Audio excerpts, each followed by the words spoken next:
growing up was like in Lebanon, and perhaps related to the movie. Yeah, absolutely. Let me start by saying thank you for the program for, it's not. Hello? Yeah. It's better? Okay.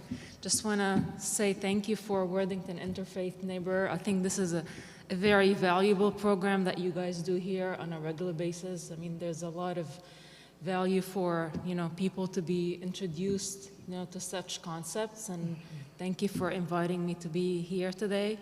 Yeah, so thank you also for introducing me. I'm a first-generation immigrant from Lebanon. I came in, I spent half of my life there, and now it's been a little bit more than half of my life in the United States. So I lived throughout the Civil War in Lebanon. I was born in 1975, which is the year when the war started in Lebanon.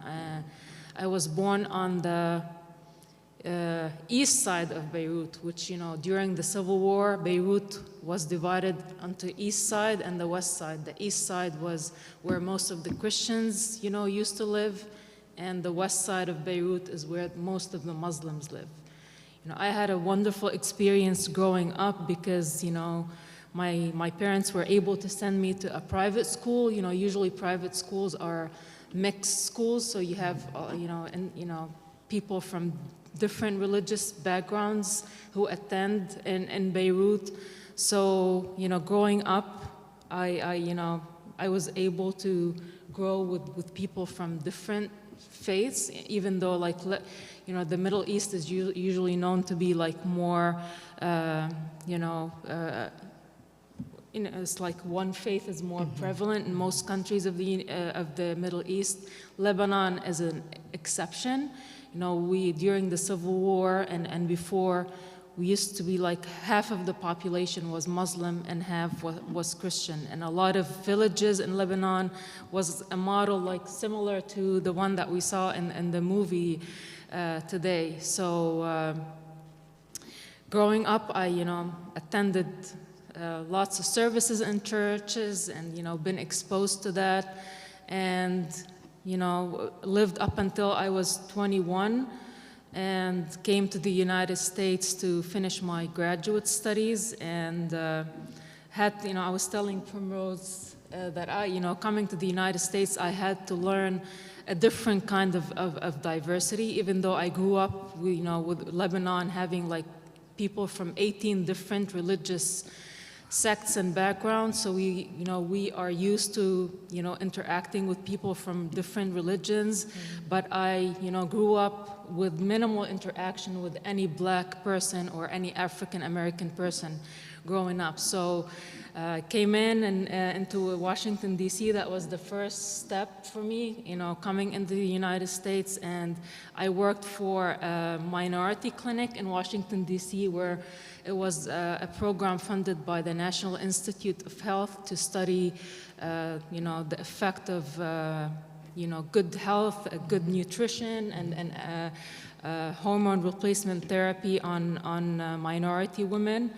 And then I attended Howard University for some time. That was a very eye-opening experience for me. I was the only white person in an all-black university. That was another eye-opening. I had to do a lot of learning about black history and African American history, and I think there's always huge value in learning about people who are different from you. And just 7-8 years ago, I fortunately took some time to raise my kids, and then 8 years ago I joined Us Together, which is a refugee resettlement agency here in Columbus. We resettle refugees from all over the world. I mean, this is the kind of work that is very special and meaningful to me, because I came in an immigrant, and I came with a degree, and my English was relatively good, and I still faced a lot of hardship to be able to integrate and raise a family here, living most of my life in Lebanon. So Working with refugees has been a way for me to give back and just continue the journey with interacting with diverse people. I think this is, something that is, of great value, I think. That's what I tell my kids all the time. You have to gain that concept of being able to interact with people from different backgrounds is something that is going to be very valuable in your career, whatever you choose to do. So keep them exposed to these opportunities is, what we try to do on a regular basis. Absolutely. Well, thank you so much, Hannah. You said something very important. You had to come here to learn about other ways of being, other ways of knowing. Yes. And you kind of delved into that. And I want to commend everybody for being here today. What do they call that, football? I'm not a football fan. What's happening today in football? Super Bowl, thank you. People should be watching that, could be watching that, right? But you sacrifice your time, your energy, your interest to come and learn about things that you don't know about. And hopefully the idea behind that is to make you a better person, to make you more accepting of other people. I know Hannah's husband is here. I know you're not a panelist. Was there anything you wanted to add before we delve into the movie? And there's a mic there. This is my fourth time I watched the movie. Do you want to give him the mic, please, Phil? This is the fourth time I watched the movie, but I can't stop myself from crying when I get to certain areas, because we've lived it like exactly what you see in the movie. Probably a little bit exaggeration, like the town is a little bit too old and so on, but I myself was shot during, when I was, 10 years old, and I probably spent 4 or 5 months in the intensive care unit, and so on and so forth. And I've witnessed my dad, actually, his job was the job of those guys on the bicycle. Yeah, that was my dad's job. So except it was not a bicycle, it was a car. But he got shot several times, and he would come home and we would see the bullets in the car, and he had to cross from the Muslim side to the Christian side several times a week. So when I see the movie, it just has a little different impact, simply because I've lived. And like I said, every time I see some of the scenes, I just cry. Because, like I said, it was very difficult to live that kind of situation. So it's as real as it can get. I mean, literally. So. And so we're actually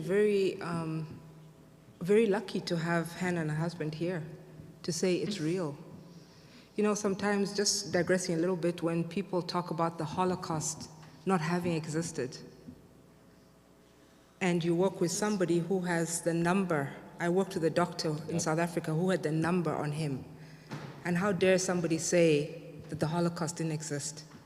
And so for you to be here is to show us that this is real. And if we think about that world that we live in, we need each other. We need one another, regardless where we are. But anyway, delving into the movie, if Kay probably knows this about me, one of my favorite sayings that is said in Africa, I grew up in South Africa, is the man is the head of the household, the woman is the neck. She determines how that head turns. And this movie clearly showed that.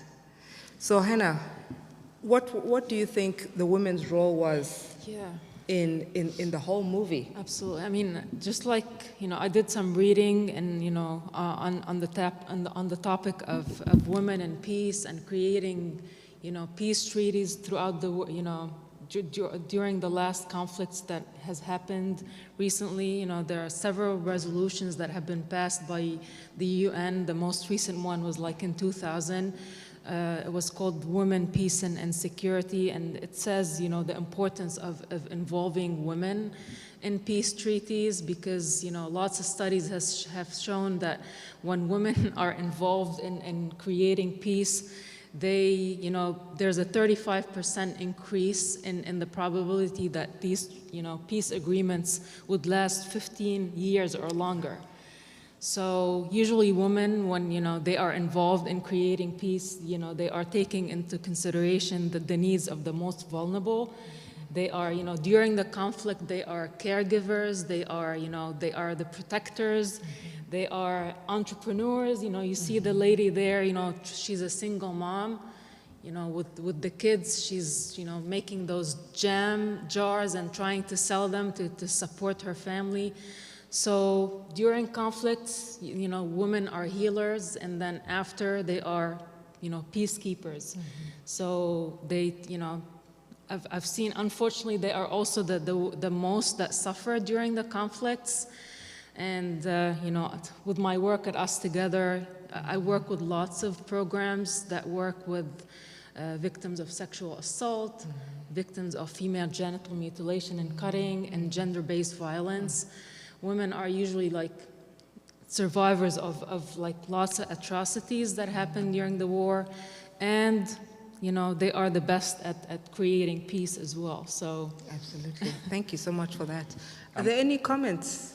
I don't want to just occupy this between me and my wife, but just to add a little something here from the movie.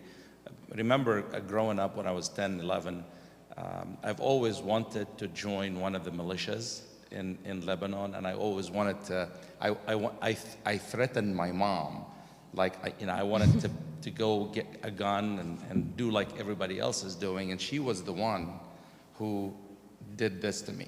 She's the one who she actually would get all her Christian friends home to just show me that those people are actually amazing people, and she would be the one to educate me about how to love others. And every time she saw in me like this little kid who's getting influenced by what's going on around, she would mellow me down, and until I went to college, etc. And I became who I am. And actually, it's interesting, the influence of this on you.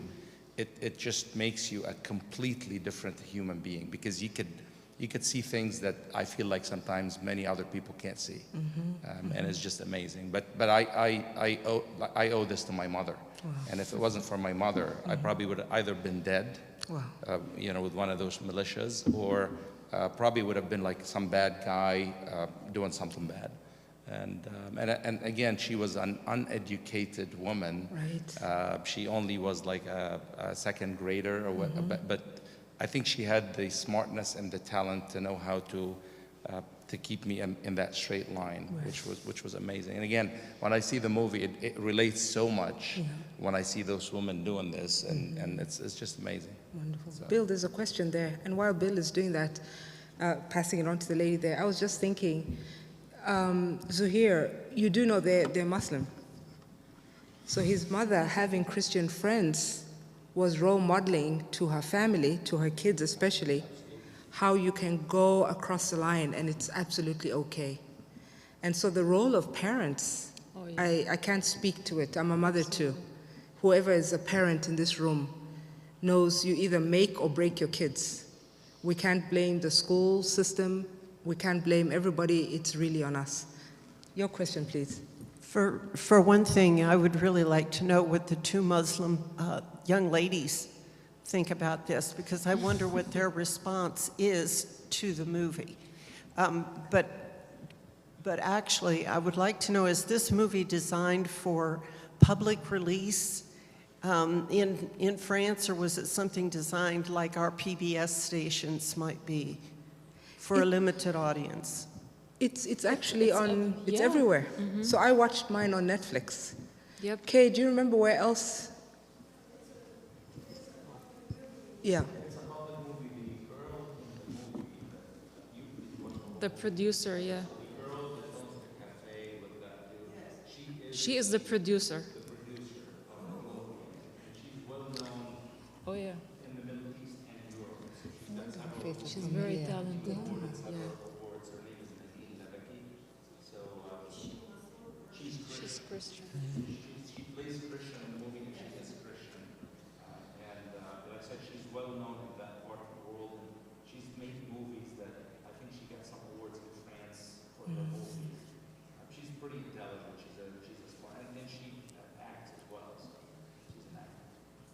I have nothing to add to that other than she does have other movies that are out that, that you could see. Yeah. So the ladies at the back, did you want to answer the question there? Hi, my name is Wahida. I'm actually friends with Hannah, and I'm so excited to be here, and I appreciate what you guys do, and I love all of the films that you put on. I was born in the United States, so I don't have an immigrant story, but my family is from India. And when I was watching, I love the movie. When I was watching the movie, it kind of reminded me of the Hindu-Muslim conflict that's all over India. My family is actually from Gujarat, if you know any of the states in India, and there's a lot of Hindu-Muslim conflict in Gujarat, and I hear stories from my parents growing up saying that, you know, like my best friend was Hindu, and we were, you know, that doesn't happen as much anymore because the conflict is just getting worse and worse and worse, and it trickles down, you know, and it starts to affect children in school, and it starts to affect, you know, neighbors and things like that. So that was a lot of what I was thinking about when I was watching the movie too, but I thought it was very well done. Great, thank you so much. You're good? Okay. So, yeah. The role of the women here also reminded me a lot of when I lived in the United Arab Emirates. I went there expecting something about Muslim women based on the stereotypical things we are told. You know, they're wearing their abayas, they're covered, they're downtrodden, poor them, woe is me. And yet I found women like this, intelligent, smart, humorous. I used to teach at a private school, and the kids, especially the boys, would always say, please, please don't tell my mom I didn't do well in the test because I'm going to be in trouble. They weren't worried about what their dads thought about. They were worried about their moms. And so again, going beyond stereotypes to find out who somebody truly is and not be focused on what the world tells you or a holistic being. Each person is an individual. Exactly. I mean, the Imam said it, Yes. 1,000 paradises await me if I listen to these women. Do you remember that part in the movie? When the ladies came up with the idea of baking and putting stuff in their cookies and whatever. So they even saw the wisdom of the women. How about humor? What role do you think humor played? I mean, yeah, it's just like, this is how you survive, like, hardship. You have to. I mean, I remember, like, nights when we had to, like, spend in the bomb shelter, and, you know, everybody's, like, cracking jokes for the kids just to, you know, stay engaged and not scared of what's happening outside. Humor is, you know, this is how we, you know, try to survive, you know, a lot of the hardships that we had to go through. And I just also want to mention about, you know, you noticed how they, like, burned the newspapers, just talking about the role of media in just, like, getting the news. Yes. You know, it's amazing to hear the news, but what happens in these kinds of conflicts is that you have people just listening to one source. So, you know, during the conflict in Lebanon, you had, you know, different religious groups, you know, they started creating their own media outlets, and people who belong to that religious group just listened to that media outlet. So you would get your information just from one source, and, you know, you're usually definitely misinformed when you get that. So this is how you see that the women, you know, there were different newspapers. A lot of newspapers started popping up during the civil war in Lebanon, and most of them belonged to certain political parties or certain religious parties. And this is why it was very scary for the women, you know, to see that the men are going to read the newspaper, because most people just would pick the newspaper that belonged to their party or to their, you know, religious reader. And this is how, you know, talking about bias and stereotyping and, you know, just seeing the conflict from one area or from one angle is very dangerous. So Absolutely. Sad to say, but that reminds me of what's happening in this country. Right? So again, these movies can help us. It might have happened elsewhere, but maybe we can learn a lesson right here. Happened elsewhere, but maybe we can learn a lesson right here. As we go along, if you have any questions, any comments, anything that stuck out. Bill, do you mind bringing the mic here? Thank you, Bill. There's a mic coming. I'm interested in commentary about the leaders, the imam Yes. and the priest, and just the dissonance in my own mind about churches like to think, religious organizations like to think that they have a role in leading culture, and yet really so much of religion in the examples in the film and the example that was just given back there, it's like the fight is over. The fight is led by a religious. Unfortunately, Right. And so when I think about the two men and how they were portrayed in the film, at some they level. had a positive. Well, but also impotent. I mean, they couldn't do anything, Yeah. and they knew it. Yes. And they knew it. They Yes. knew it. And while I appreciate your comment about they recognizing they would follow the women, they themselves in their role as religious leaders Could have done much more. didn't do Yeah. right. It's, I'm I mean, interested in there, your own unfortunately, experience. in conflicts like this, a lot of religious figures like played a negative role. So they just like agitated the conflict more and more. So, you know, staying neutral, you know, what they did, I think, was, you know, relatively fine for that, for a similar situation. But I agree with you that they could have, like, I mean, they could have done much more in like educating and like building the bridges between, you know, the two communities. Definitely. I think that part of the movie is somehow, it doesn't reflect Yeah, what reality. happened. So if you go back to Unfortunately. Lebanon during the conflict, probably 10% of the religious leaders did do that role of trying to, you know, find some Stabilize. common grounds or what have you. But at that time, more than 70, 80% of the religious leaders were actually pushing in different directions. Exactly. And they were probably putting more gas on the fire in their own group. So, I mean, that part of the movie, it makes it look like good. You know, if you're a Muslim and you see that lead, you're happy, and if you're a Christian, you see it. But realistically, that's not how it worked. Unfortunately, unfortunately, yeah. that's not how it worked, and I think that's what made things escalate and get really bad. So imagine that movie and put those two guys pushing in different directions. It would have been a disaster, and that's what we had to live for most part. So. I think that was a great question. I'm also thinking maybe the director just wanted to focus more on the role of the women. Another director might focus more on the role of the priesthood and, you know, the religious leaders. But I think it's a good question. And unfortunately, even at the time that the movie was released in 2011, up until today, I'm not certain about this. This is my own analysis. I feel like Nadine Lebaki is worried that if she puts them in a bad spot in the movie, that she would It's be in gonna trouble. spark something, yeah. Yes. Because even up until today, there's still that divide, if you would. And right now it's not led by the religious people, it's by the leader, by the non-religious, but they cover themselves with the religious blanket, if you would. And so there's still the divide, there's still and it just like, we're not done. I think we're in a somehow peaceful situation, but it's a never-ending battle, I think. That's unfortunately. So. I want to ask you a question, actually. I'm interested in knowing if the path that went down into the valley and came up the other side, if that is typical for separating the two religious groups.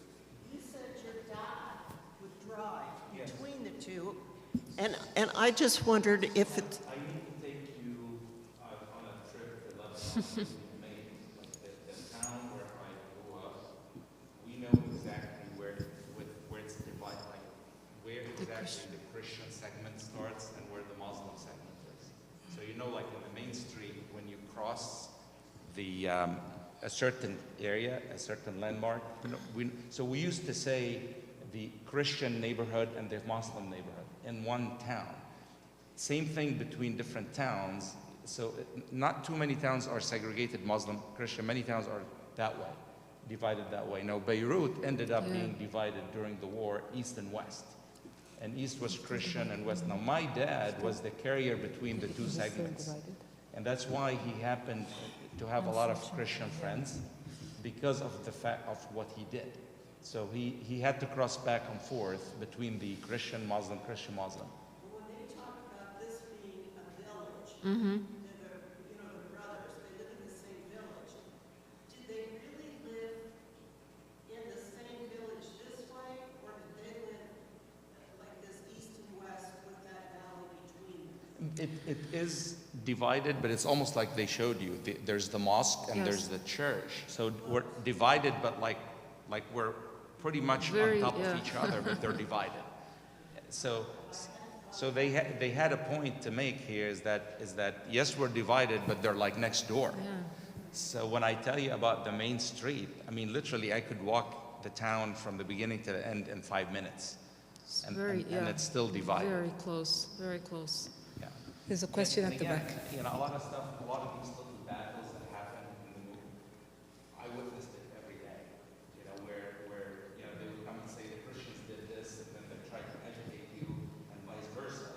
So to keep creating that whole thing, and it was an ongoing. And that's where my mom used to lock the door. It's like you're staying here, you're not going out, no matter what.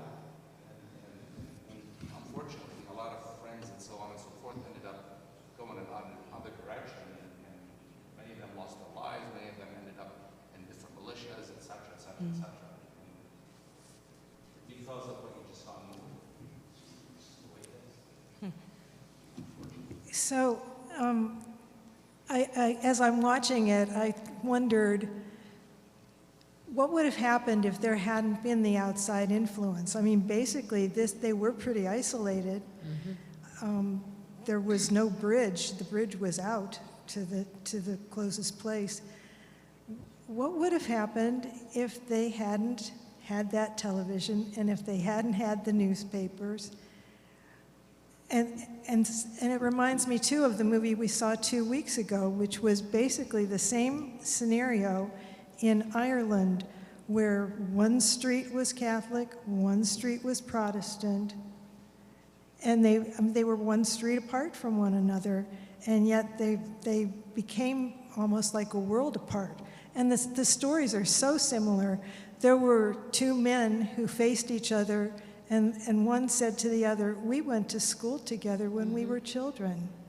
Why are we enemies now?" And so I don't want to get theological, but I can't help but think of the book of Genesis and the Garden of Eden with this story, that until they ate of the tree of knowledge, until there was that outside influence, they lived in an ideal world where they got along, where their needs were met, where these conflicts didn't exist. And that's my comment about that. Yeah. Yes. That's wonderful.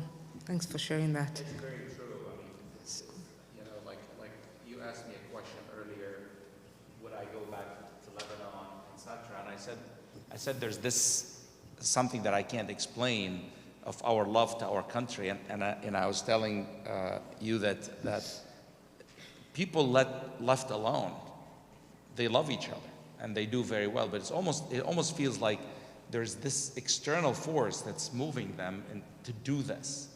But if you take that outside influence, I feel like all of this goes away and people would just love each other and live in peace and so on and so forth. But obviously, yeah, the outside influence is what plays into this whole thing.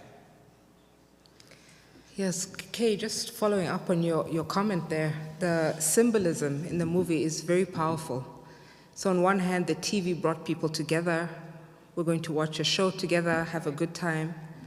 But the TV also could potentially divide. The same thing with the cap. So when one of the kids snatched it off their friend's hat, it was a joke. But then when he brought it back, and was really apologizing for what he did. And then, of course, all the religious sacraments, the Mother Mary, the mosque being desecrated, all those things. I really enjoyed the symbolism. Bill, do you have any comments to make about the music? I know you're a music... Hi, this was my first time. Hi, I'm Bill, by the way. It's my first time here. I'm a film buff, but I was chatting beforehand. As I'm an editor at Chemical Abstracts, and as part of my day job, I translate French technical publications into English, so it's searchable around the world from Chemical Abstracts here in Columbus. So I've always been a francophone and interested in French language and culture.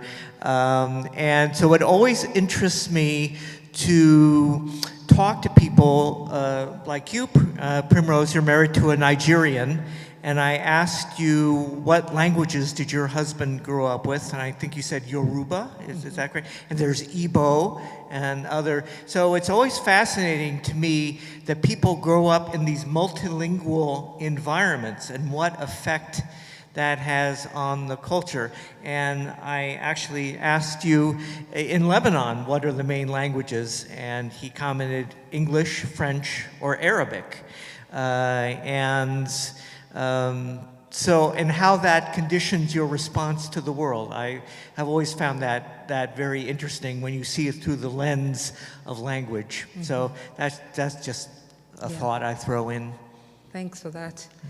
So one thing that I wanted to touch on, Hannah, was children in the movie. You all remember the young boy watching the fight erupt between the men, among the men. And his mom, the director of the movie, was the only one who could stop them. But he was watching. You talked about the fact that as a young boy, you wanted to join the militia. So are there generational themes in the movie? How are various age groups operate prior to the conflict and after the conflict? What did you see there? Yeah, I think growing up as little kids, our parents, sheltered us a lot. I remember my mom, we used to school, would start, for example, at the beginning of the year, and then the conflict would, just become unbearable. You cannot go to school even. So my mother would just, try to finish the curriculum for us at home. So mothers, sheltered their kids a lot so that you don't, get much trauma from all what you've seen, but still there's a lot of trauma that the kids acquire by seeing that. But I think there's also a lot of resiliency that the kids learn from watching that. For us growing up during the war, we never take anything for granted. I mean, everything is well taken and valued. So it's just it's the concept of never taking anything for granted. And even peace, you have to put a lot of effort for peace to be sustained. So this is a concept that I always try to teach the kids as well. You guys are living here. It's a very comfortable living, you're safe, but always, try to imagine yourself if anything might happen, how are you gonna react? Try to explore different parts of Columbus. You guys are living in a wealthy neighborhood, you are going to good schools, great schools here in the city, but I also want you to go to that part of Columbus and experience how people are living there. I got them exposed with lots of refugee families coming in so that they understand different, global issues.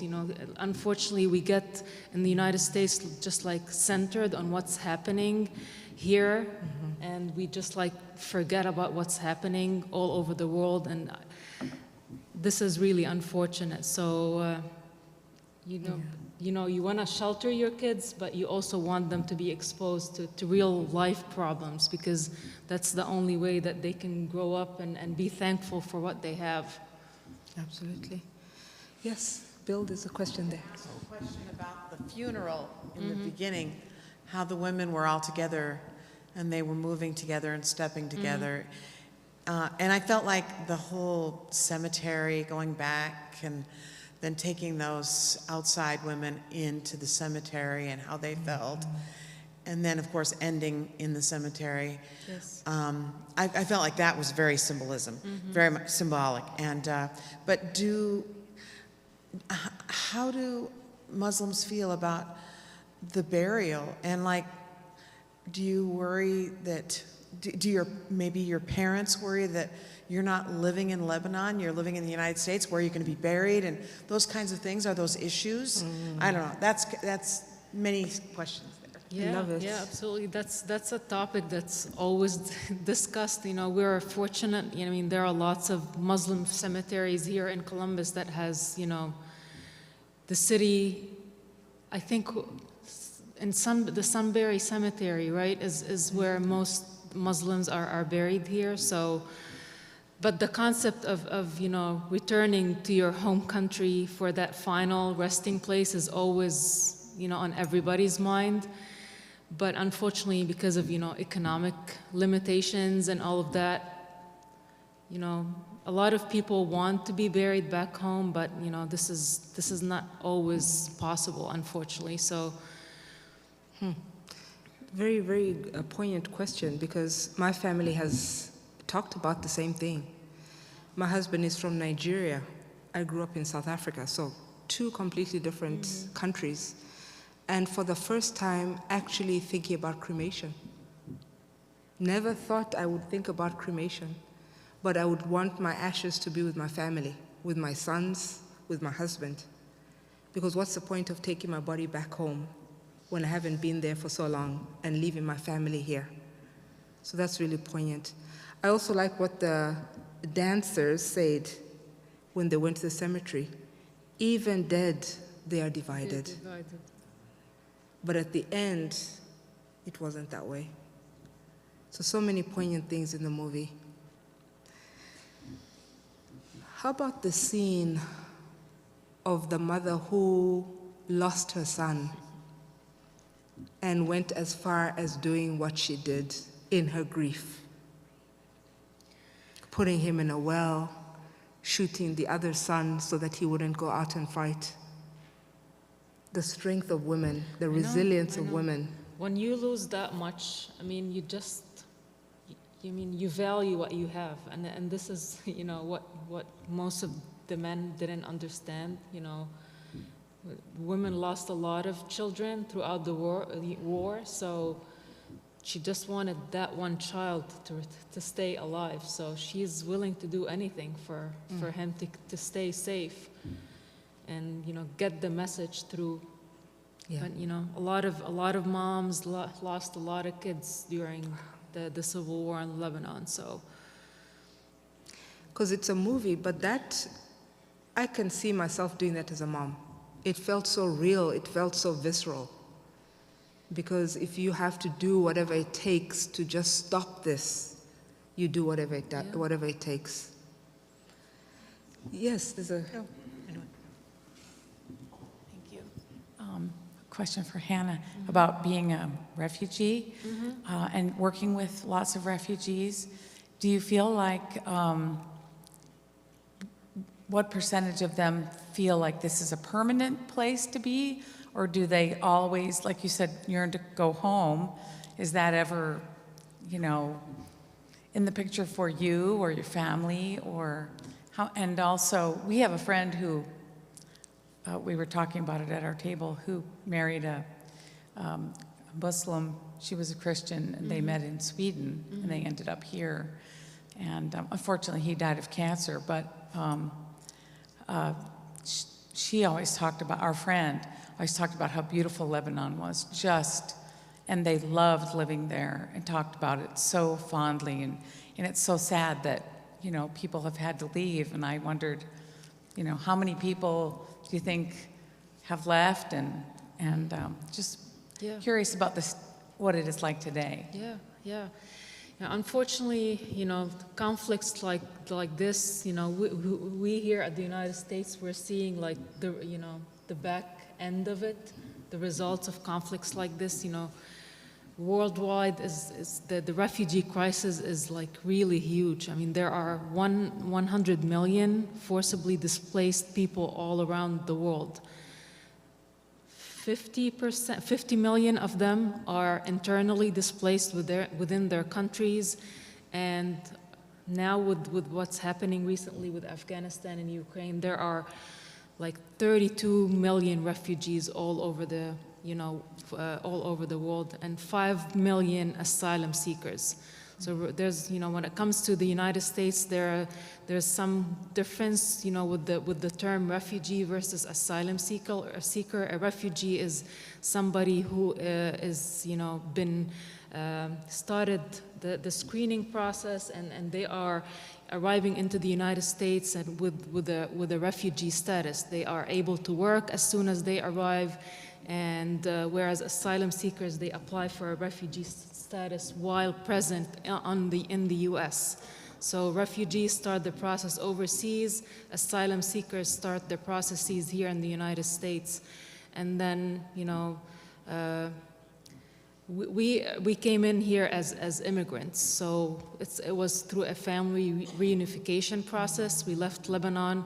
Most of my father's side of the family have been living in the United States for the past 60 years, and my dad was the only one who, stayed in Lebanon. My mother was, one of like 10. It's a large family. She never wanted to leave, even during the Civil War. So we lived most of that part of our lives there. And, just in '96, we we got a green card. We came, and then 5 years later, we got the U.S. citizen through that family reunification process. So, yeah, did I answer your question? So answering part of your question, I guess the wanting to go back or not go back, I think it's a very complex question. Yeah. Because it depends on where you came from.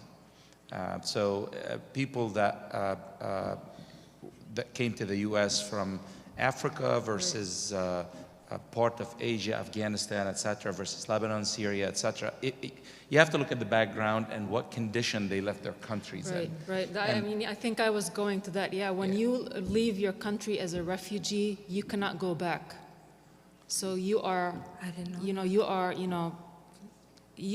and the definition of a refugee is somebody who is escaping persecution or some kind. Oh, yeah. We have been back. Yes. So Yeah. they enjoy going. Yes. I sat with them over dinner, so I asked all those questions you're asking, and it was so fascinating. So we're at a stage in our life, I don't know if Hannah would agree on this, I don't know, at least that's how I feel. Our feeling about being in the United States, we feel like we fit perfectly, but we don't belong. When we go back home, we feel like we belong, but we don't fit anymore. So we're basically floating in between the two. Yeah. So there will never be a home where you belong and fit.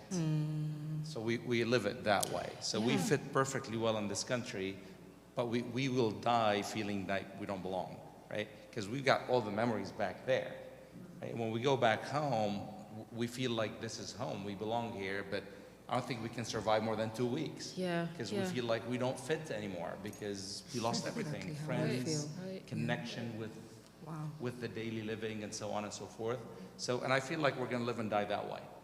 We don't know where we're going to be buried, and I think we're at a point where we don't care. We're okay because we got sick of thinking about it. Yeah. Like, It becomes up very until not too long ago, I tired. used to tell Hannah, when we die, I want to be buried X, Y, Z. But then now I'm like, wherever it happens, it's okay. We're not going to worry about it. And I think for our generation, it's going to be, we're going to die that way. Don't belong, don't fit. The Yes. kids, kids. I think hopefully they were all born here, and I think they feel more secure that they fit and belong here. I think, right? Now I don't know if this is a good thing or a bad thing, but we created that emotional attachment to back home because we took them every summer, and they have that little love to the country, but I'm not sure exactly if they have the same feeling that we share. Yeah, of course. I mean, It's vacation. exactly. Right. Yep, yep. But they definitely understand the culture, they understand the religion, and, we practice at home, so it's just, they speak Arabic. It took a lot of effort to teach them how to read and write Arabic. They used to hate us every time we forced them to go to school on Saturday. That was, in addition. My oldest in English, and she would look at me and it's like, Dad, why are you talking to me in English? I can understand Arabic. I'm like, I don't know, because I'm comfortable.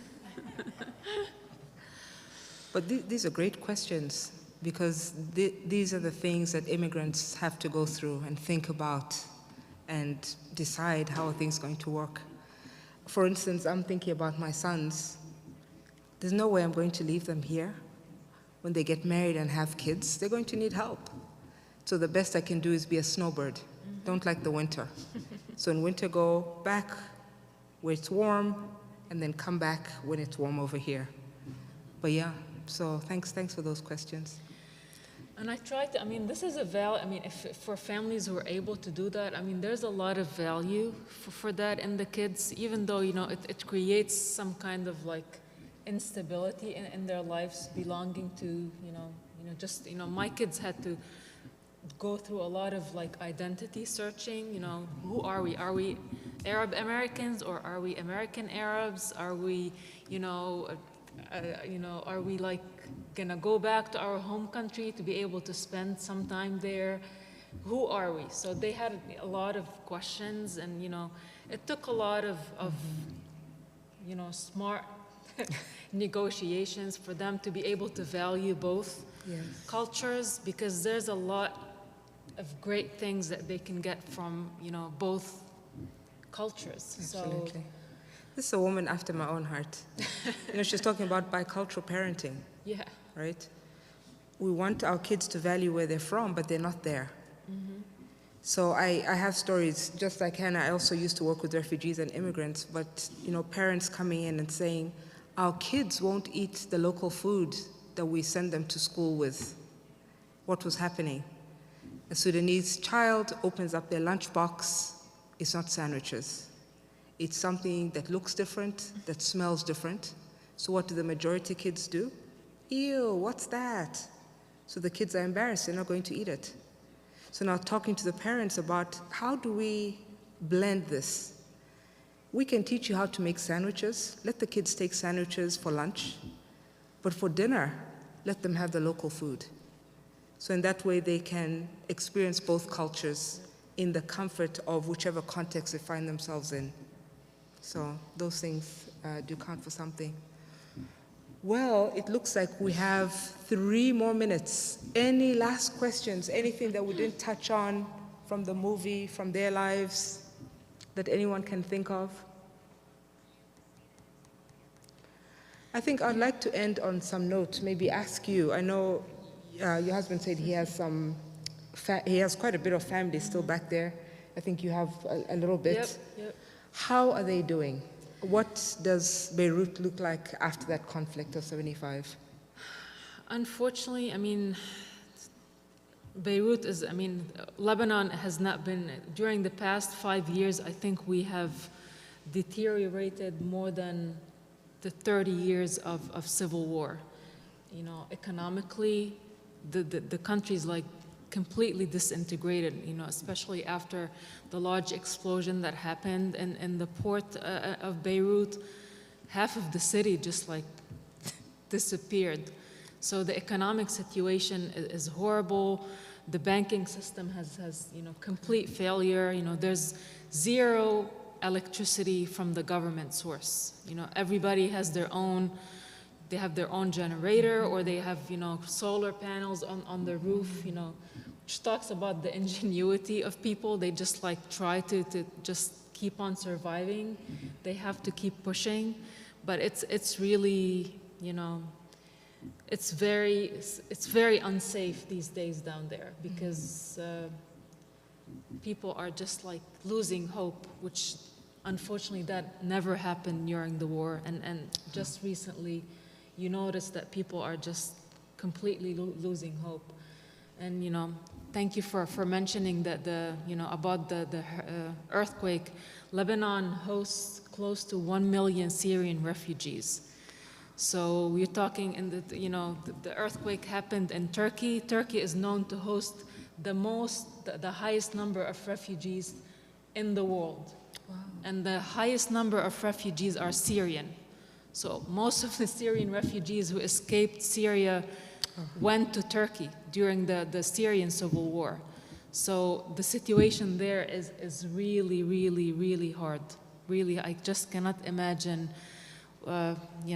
how people are gonna pull through this. So thank you so much for mentioning what happened there. And yeah, we're just so thankful. I mean, here that we have our homes and able to survive. We're healthy, able to go to doctors, and we should be very thankful. Mm-hmm. And gratitude just is what keeps us going. Mm-hmm. What a beautiful way to end this evening on such a positive note. We've got to find the gratitude, the joy, despite all the negative things happening around us. We've really got to search for it and keep pushing ahead. Thank you, everybody, for coming, and we hope to see you at the next film festival. Thank you.